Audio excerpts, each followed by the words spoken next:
vamos a entrar en Jerusalén con Jesús.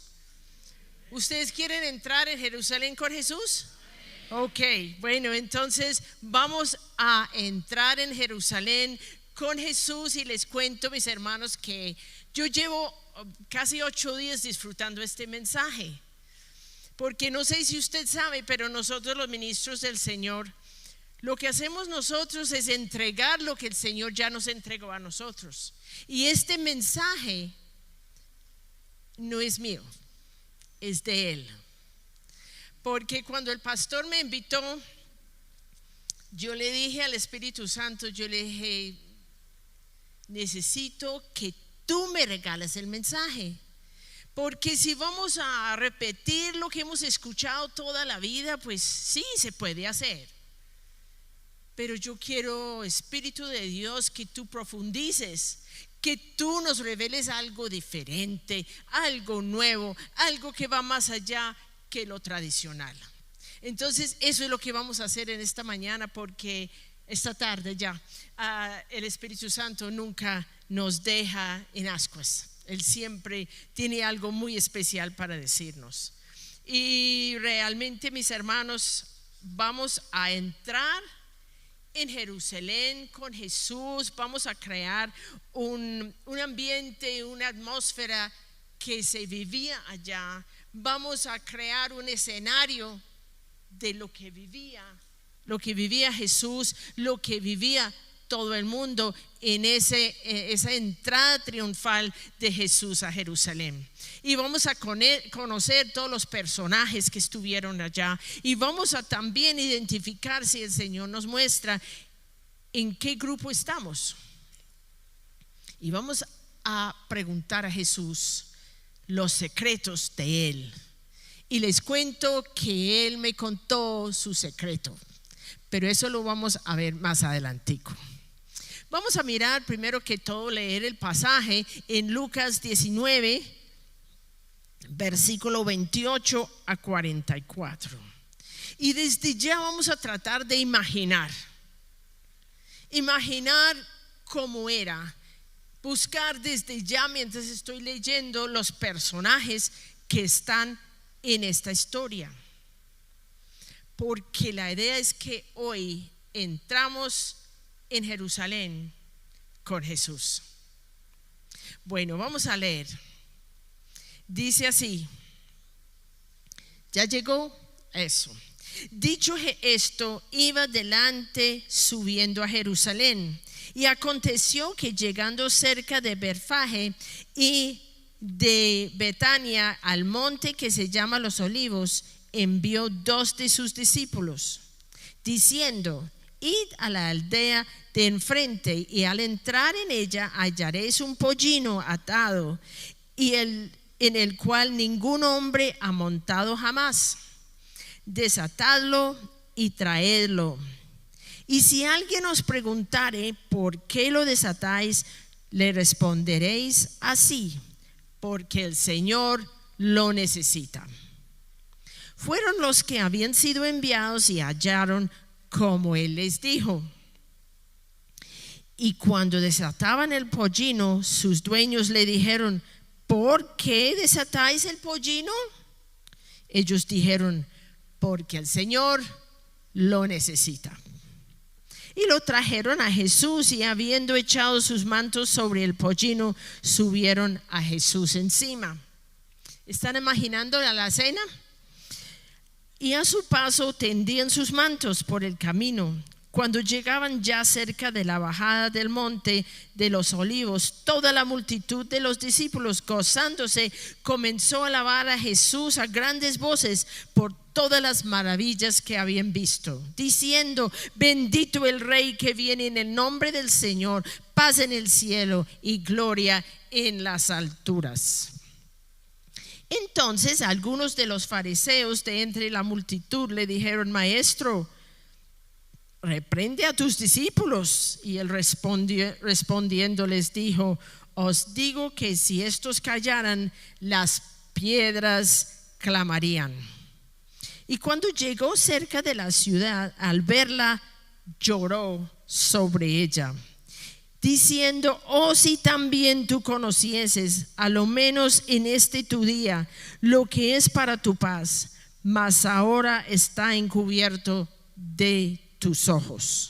Porque vendrán días sobre ti cuando tus enemigos te rodearán con vallado y le sitiarán, y por todas partes se estrecharán, y te derribarán la tierra y tus hijos dentro de ti, y no dejarán en ti piedra sobre piedra, por cuanto no conociste el tiempo de tu visitación.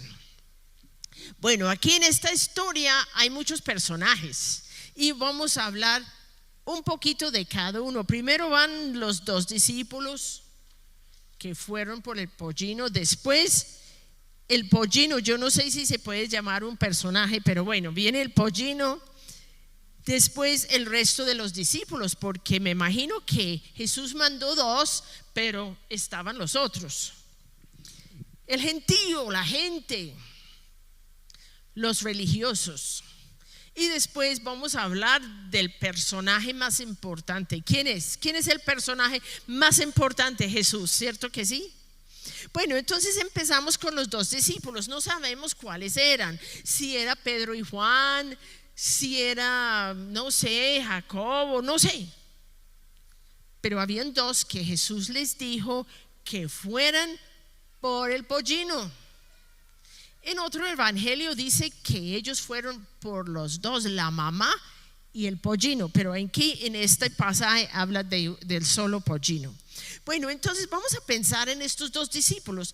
A mí me parece que el Señor les mandó a hacer algo un poco extraño, algo que en nuestra cultura pues no se hace, ¿no?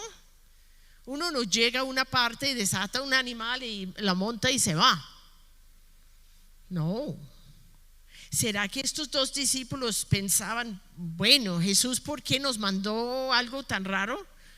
O de pronto ellos iban yendo como pensando como en nada. ¿O será que a ellos se les ocurrió pensar en Zacarías 9:9? Vamos a ver qué dice Zacarías 9:9. Miramos Zacarías 9:9 y dice así: alégrate mucho, hija de Sión, da voces de júbilo, hija de Jerusalén.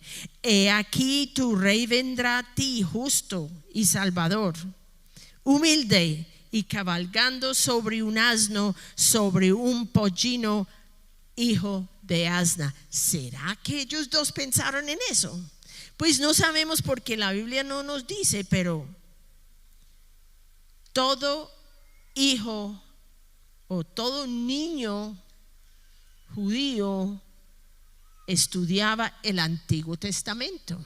Y si ellos estudiaban el Antiguo Testamento, eso era parte de lo que habían estudiado. ¿Será que se les ocurrió o no se les ocurrió? Pues no sabemos, si no es una pregunta que estamos haciendo. Bueno, ellos llegaron allá, desataron los animalitos y claro, los dueños, ¿ustedes qué les pasa? ¿Ustedes por qué están soltando estos animales? Y ellos respondieron lo que Jesús les había dicho. ¿Qué fue? El Señor los necesita. Y eso fue suficiente, porque los dueños no pusieron ningún problema. Entonces cogen el pollinito y el pollino y lo llevan a Jesús. Y vamos a pensar un poco en el pollino. De pronto usted y yo nunca habíamos, pues yo nunca había pensado en este pollino, la verdad es esto. Pero como el Espíritu Santo me estaba como haciendo ver cosas que yo jamás había visto, vamos a pensar en el pollino. ¿Qué sintió el pollino cuando su creador se sentó en él? Pues una cosa sí sé, que no sintió lo que sienten los pollinos normalmente cuando nunca nadie les ha montado y se les monta por primera vez. Yo me imagino pues que un caballo, un animalito de estos, cuando se le montan por primera vez, no están muy contentos que digamos. Y se pueden botar la persona al suelo o se pueden desbocarse y salir corriendo. Pues me imagino yo. Este pollino sintió algo diferente. A él nunca le habían montado nadie, pero él se quedó quieto. ¿Sabe que los animales, toda la creación fue creado para dejarse dirigir por el Creador? Y el creador del pollino se montó a él y el animalito estaba tranquilo. ¿No les parece bonito? ¿Usted había pensado en eso? Pues yo no había pensado. Y no solamente eso, el pollino se dejó dirigir por Jesús. Y Jesús iba dirigiendo el pollino y él iba avanzando. Bueno, tenemos los dos discípulos, tenemos el pollino, pero me imagino que también estaban el resto de los discípulos, porque él mandó 2 nomás, pero los demás tienen que haber estado con Jesús. Pues me imagino yo, la Biblia no nos dice, estamos imaginando y estamos creando un escenario. ¿Estamos de acuerdo? Bueno, entonces de pronto estaba Pedro. Pedro era una persona que tenía destellos de revelación. A veces él entendía las cosas más que los otros. ¿Se acuerda una vez que él dijo, Jesús le preguntó y le dijo, ¿quién soy yo? Y él ¿qué dijo? Tú eres el Cristo, el Hijo de Dios viviente. Destello. ¿Será que estaba Judas caminando ahí, tin, tin, tin, al pie del pollino? ¿Qué estaba en el corazón de Judas? ¿Será que él estaba entre sí? No. ¿Será que él ya había hablado con los que lo querían matar? ¿Será que ya había hecho como el acuerdo? ¿O será que lo estaba pensando? ¿Será que le habían mandado decir algo? Yo no sé, pero ahí estaba Juan, entre ellos, pues mi opinión, ¿no? Yo pienso que Juan era como el más sensible. Juan entendía como el amor de Dios, el amor de Jesús por él. Él decía que el discípulo que Jesús amaba, pero era porque él sentía el amor, él entendía el amor, él era muy sensible, él escribió Apocalipsis. Entonces era una persona muy sensible. ¿Será que él se acordó algo que Jesús les había dicho a ellos? No sabemos. ¿Será que ellos iban caminando los otros? No los 2, sino los otros. ¿Será que ellos sí, alguno de ellos sí pensó en Zacarías 9:9? De pronto sí, no sabemos, nunca vamos a saber, pero son cosas que yo me pregunto. Pero una cosa sí sabemos es que ellos ya sabían, porque Jesús se lo había explicado, cómo iba a morir y qué iba a pasar. Vamos a mirar en Lucas 18 y vamos a ver de que Jesús les había contado exactamente lo que iba a pasar. Porque Jesús explicaba las cosas a sus discípulos. Pero resulta que vamos a ver en estos versículos que ellos como que no entendían. Vamos a leer para comprobar que Jesús se preocupaba por informarles.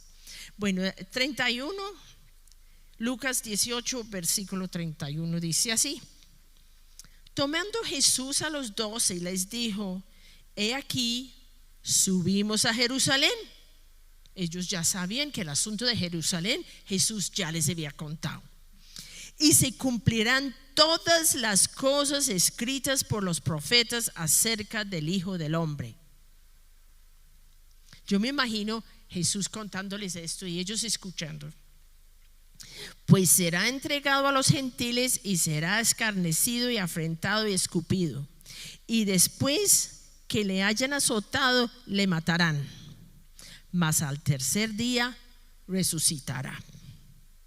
Bueno, él les cuenta esto, yo me imagino un momento muy serio, pero ¿qué es la reacción de ellos? Pero ellos nada comprendieron de estas cosas, y esta palabra les era encubierta y no entendían lo que se les decía. Se podría decir, mis hermanos, que ellos entraron en lo que nosotros llamaríamos en nuestro tiempo moderno, entraron como en negación.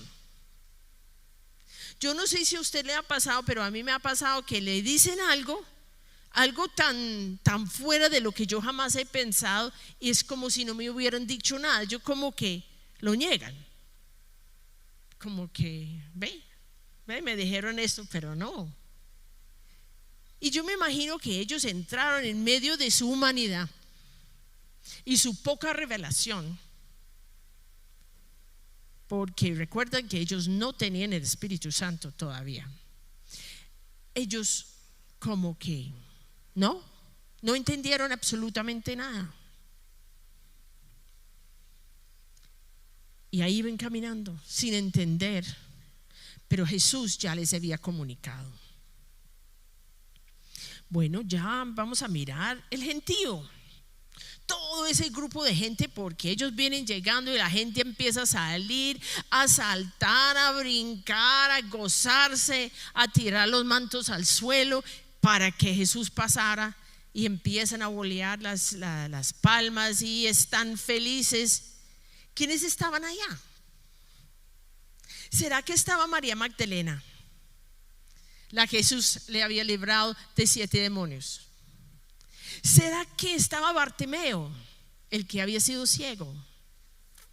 ¿Será que estaba ahí el paralítico que le habían mandado por el techo? ¿Se acuerdan?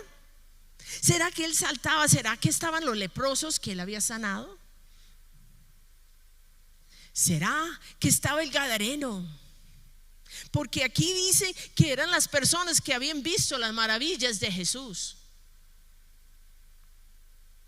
Todos estaban ahí, saltando, brincando, gozándose, porque ellos habían visto las maravillas. ¿Será que estaban algunos que habían comido el pan y el pescado? ¿Se acuerda de los 5,000? ¿De los 4,000? Y los que habían visto gozaban, saltaban, brincaban. ¿Y qué decían? Llegó el rey. Pero entre ese grupo también había personas que creyeron que Jesús iba a ser el rey que les iba a librar de los romanos, porque lo que pasaba era que los romanos les quitaban mucho impuesto, y también era la ley romana y no la ley judía, aunque los romanos hasta cierto punto respetaban a los judíos.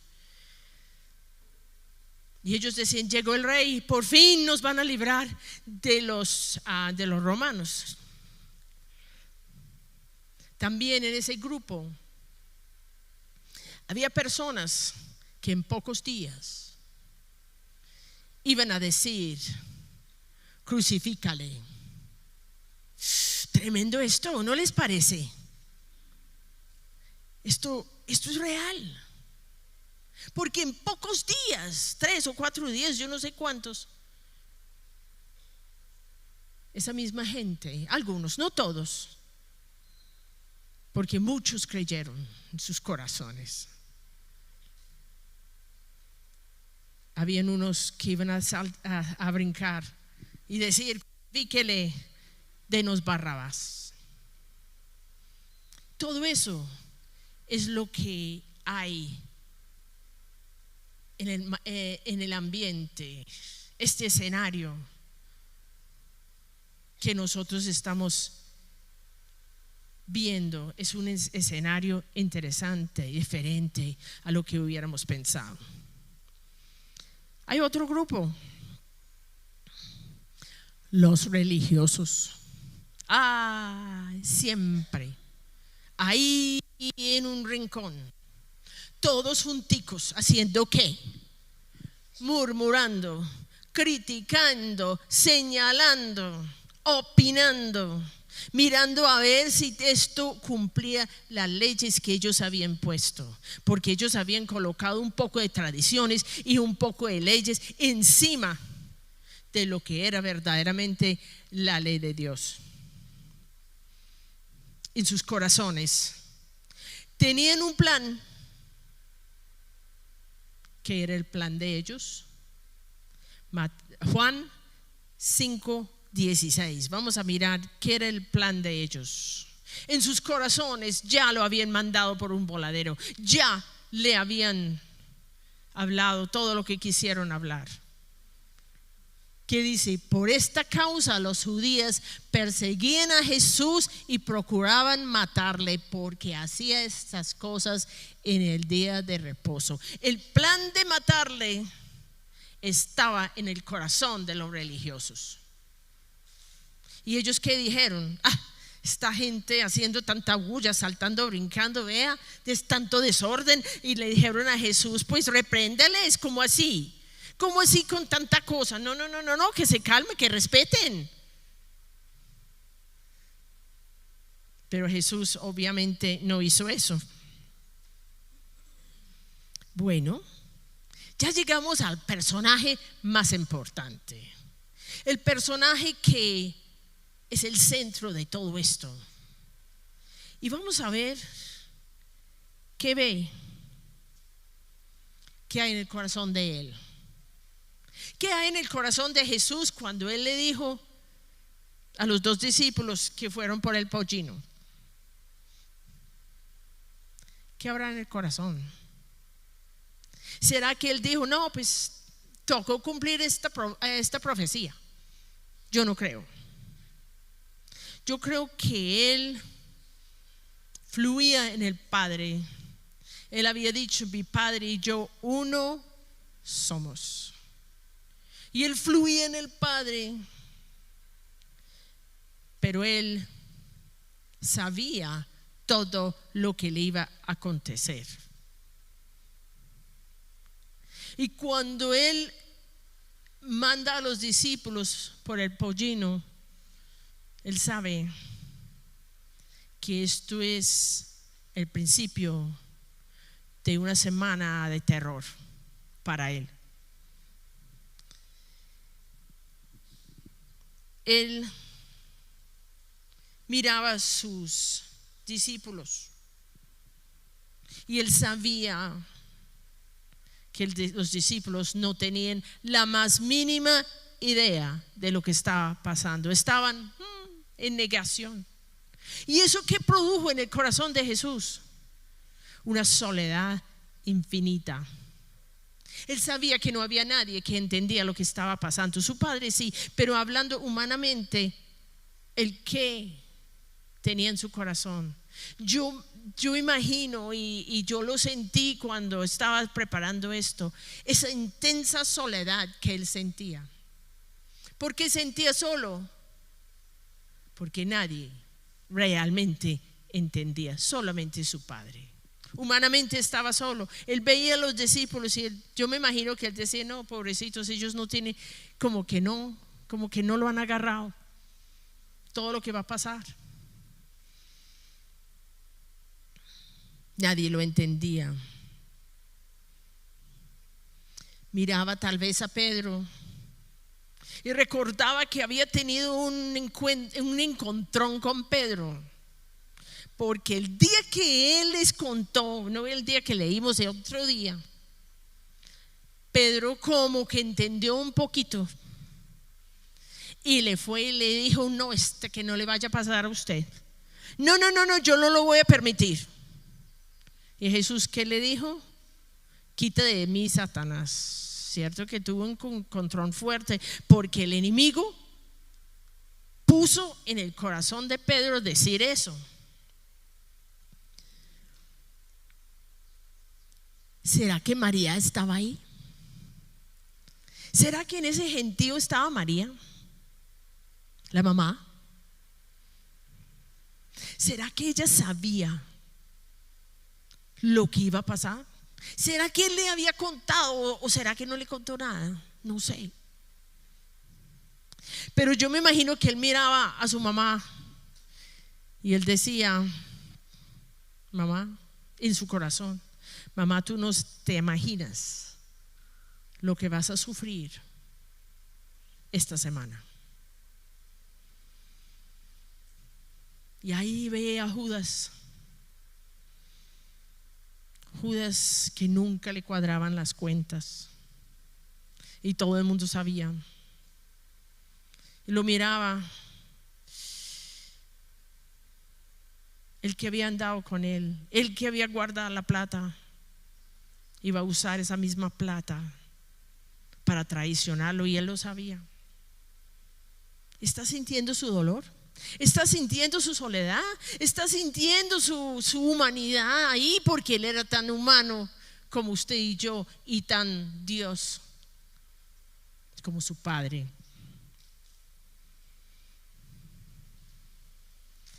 Miraba el gentío y los escuchaba y los veía saltar de alegría.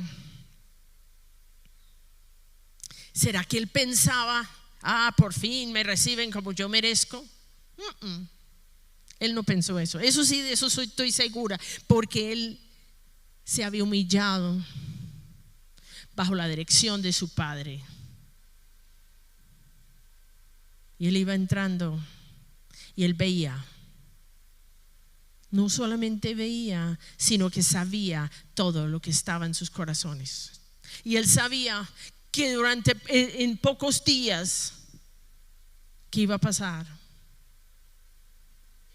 iban a gritar, crucifícale. Iban a decir, denos Barrabás. Él lo sabía. Y él va entrando, tin, tin, tin, en el pollino. Y todo esto está a su alrededor. Y ahí estaban los fariseos. Y yo me imagino que Jesús los miraba. ¿Y será que se acordó Marcos 7, 6 a 7? Vamos a mirar Marcos 7, 6 a 7. Él ya conocía sus corazones, él ya sabía lo que querían. Y dice así, respondió él, les dijo: hipócritas, bien profetizó de vosotros Isaías, como está escrito: este pueblo de labios me honra, mas su corazón está lejos de mí. Pues en vano me honran, enseñando como doctrinas mandamientos de hombres. ¿Sabía? Y ellos supuestamente poniendo la gente en orden. ¿Y qué estaban haciendo? Con su corazón más negro, su corazón lleno de deseos de deshacer de él, deshagamos de él, porque no, él alborota el pueblo. Vea cómo pone la gente, qué desorden. Pero Jesús sabía lo que estaba en sus corazones, y lo único que querían era deshacerse de él. Pero vamos a volver ahora a Lucas 19 y vamos a leer algo que sí hubo en su corazón, que podemos estar seguros. Hemos estado imaginando, hemos estado haciendo preguntas con algunas respuestas acertadas, pienso yo. Pero aquí tenemos algo que pasó en el corazón de Jesús cuando llega y mira Jerusalén. Versículo 41, que dice: y cuando llegó cerca de la ciudad, al verla, lloró sobre ella. ¿Por qué lloró? ¿Sabe por qué lloró? Porque él sabía lo que iba a pasar. Él sabía que esta ciudad iba a ser destruida. Vamos a seguir leyendo, diciendo: o si también tú conoces, a lo menos en este tu día, lo que es para tu paz, mas ahora está encubierto de tus ojos. También sabía que ellos estaban, no tenía la más remota idea de lo que estaba pasando, y ni lo que iba a pasar. Porque vendrán días sobre ti cuando tus enemigos te rodearán con vallado y te sitiarían, y por todas partes se estrecharán, y te derribarán a tierra y a tus hijos dentro de ti, y no dejarán en ti piedra sobre piedra, por cuanto no conociste el tiempo de tu visitación. ¿Sabe qué pasa? Jesús sabía que en pocos días, en muy pocos días, iba a pasar algo, y que el pueblo de Israel, los judíos, ellos mismos a través de las palabras de su boca iban a abrir la puerta a un sufrimiento que les comento, hermanos, que hasta el son de hoy no ha terminado. Y para eso vamos a mirar en Mateo 27, versículo 25. De pronto en algún momento usted se ha preguntado, pero ¿por qué los israelitas, por qué los judíos han sufrido tanto? Aquí hoy tenemos la respuesta. Dice así: y respondiendo todo el pueblo dijo: su sangre sea sobre nosotros y sobre nuestros hijos. ¿Sabe que el pueblo de Israel se echó una maldición? Una maldición que les ha traído sufrimiento y sufrimiento y sufrimiento y sufrimiento. Porque ellos no solamente se echó la maldición sobre ellos, sino sobre ¿quiénes? Sobre sus hijos. Y por esa maldición Jesús vio el futuro, y él sabía que eso iba a ser el resultado de la maldición que ellos mismos se iban a echar sobre ellos. Y solamente los israelitas que han recibido su Mesías y se rompan esta maldición sobre ellos se liberan de esto. Porque de pronto usted se pregunta por qué han sufrido tanto los judíos. Es por esto. Y Jesús sabía y lloró, tuvo compasión. También sabía que ahí en Jerusalén había gente que creían en él y que ellos iban a formar la primera iglesia, pero iban a sufrir unidos con los que habían echado la maldición. Y él lloró.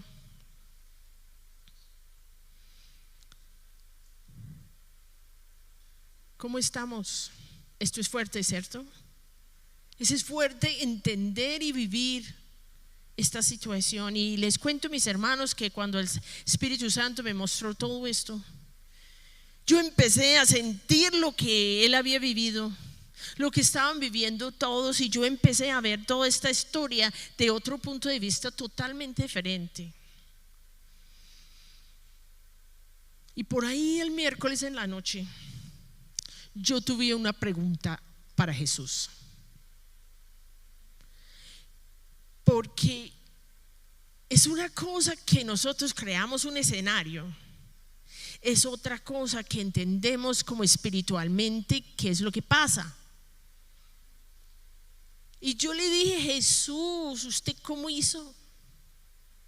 Jesús, ¿esto qué es?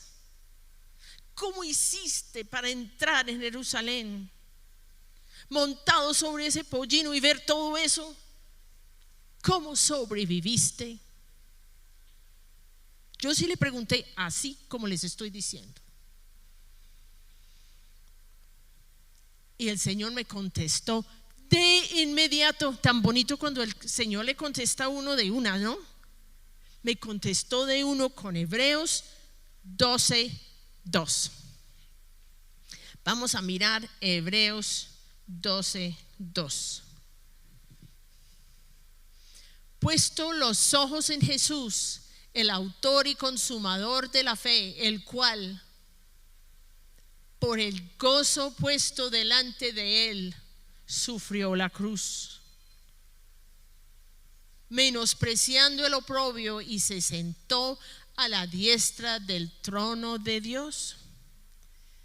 Y cuando eso me llegó a la mente, yo decía: ¿gozo? ¿Cómo de dónde? ¿Cómo? Y empecé a entender que no era un gozo humano. Saben, mis hermanos, que hay un gozo gozo humano y hay un gozo espiritual. Y este gozo espiritual experimentó Jesús, pero estas frases son contradictorias. Gozo para la cruz. Señor, ¿cómo hiciste? Dígame cómo fue esto, despreciando el oprobio.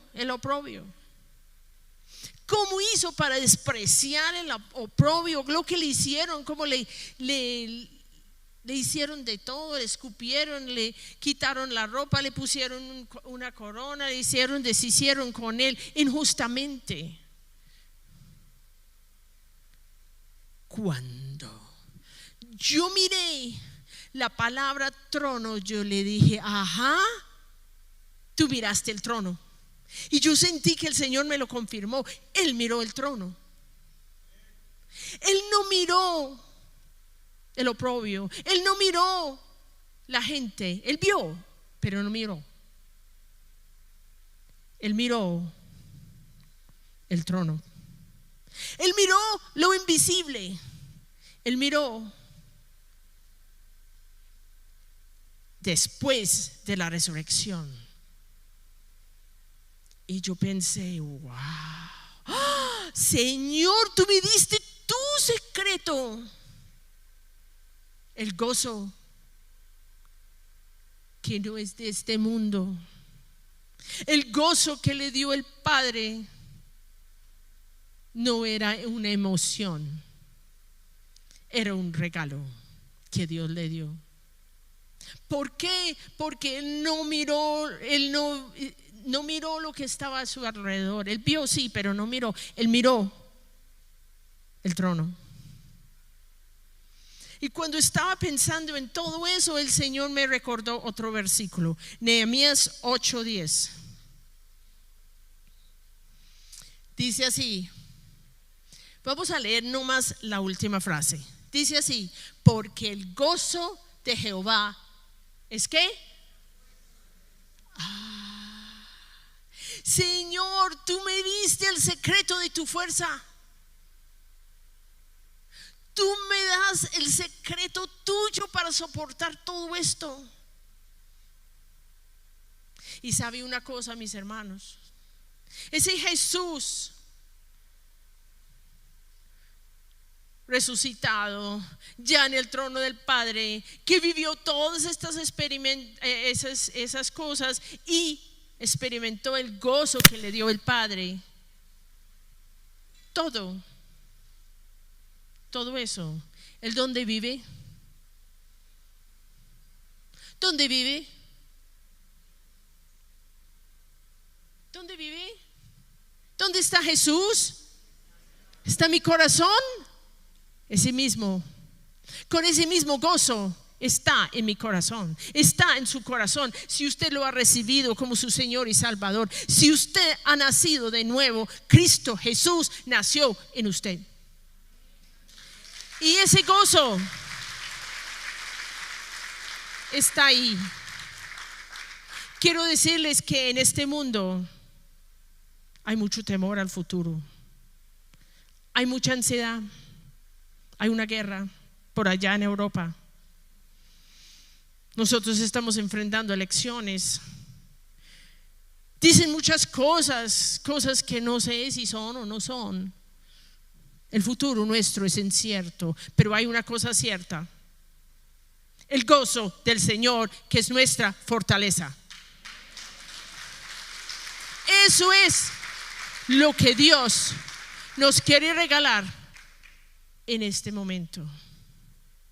Él quiere regalarle a usted lo que Él experimentó, porque Jesús no guarda todo para Él solito, porque usted y yo vivimos en Él, porque la palabra de Dios dice: yo en Él y tú en mí, uno solo. Usted y Él viven en la nueva criatura que nace cuando Cristo llega a su corazón. Y si el Señor, en su amor, en su infinita misericordia, nos compartió este secreto, es para nosotros recibir ese gozo aquí, en este lugar, en esta mañana, porque es a eso que ustedes vinieron. Un gozo que mira lo invisible, un gozo que mira el reino, el trono, la eternidad, porque saben, mis hermanos, que Dios puso eternidad en usted y en mí. Y cuando usted recibió a Cristo como su Señor y Salvador, usted recibió vida eterna, ¿o no? Ok, mis hermanos, miramos la eternidad, miramos la vida eterna, porque eso fue el secreto de Jesús. Él entró sabiendo todo lo que le iba a pasar, y el gozo que el Padre le dio, Él lo recibió en su corazón, y eso le dio la fuerza de enfrentar todo lo que Él enfrentó. Y el tercer día resucitó y se sentó ¿dónde? A la diestra del Padre. Y eso fue lo que lo sostuvo. Y hermanos, la eternidad que está en nuestro corazón es lo que nos sostiene en esta mañana. El gozo que hay en nosotros, el gozo que es nuestra fuerza, es lo que nos sostiene a nosotros, porque Él vive en usted y Él vive en mí. ¿Quiere recibir ese gozo? Pongamos de pie, mis hermanos.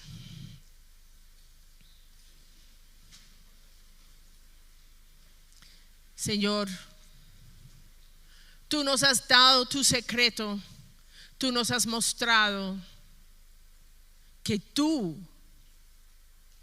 tenías el gozo para poder mirar lo invisible, para poder mirar el reino, para poder mirar el trono, porque tú no miraste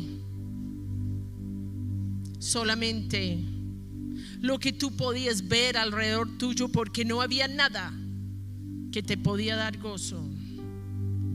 Tú simplemente recibiste el gozo que tu Padre te dio, y ese gozo te dio fuerza, ese gozo te dio el poder para enfrentar lo que tú enfrentaste.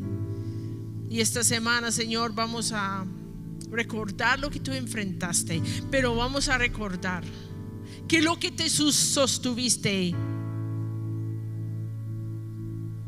lo que te sostuvo fue el gozo que tu Padre te dio, y el gozo fue tu fuerza. Así que, Señor, gracias. Recibimos gozo que no es de este mundo, no es un gozo humano, es un gozo espiritual, que es nuestra fuerza, y decidimos declarar y decidimos creer que Cristo Jesús aprendió estas cosas para que nosotros pudiéramos participar de todo lo que Él tuvo. Gracias, Señor Jesús. Amén y amén.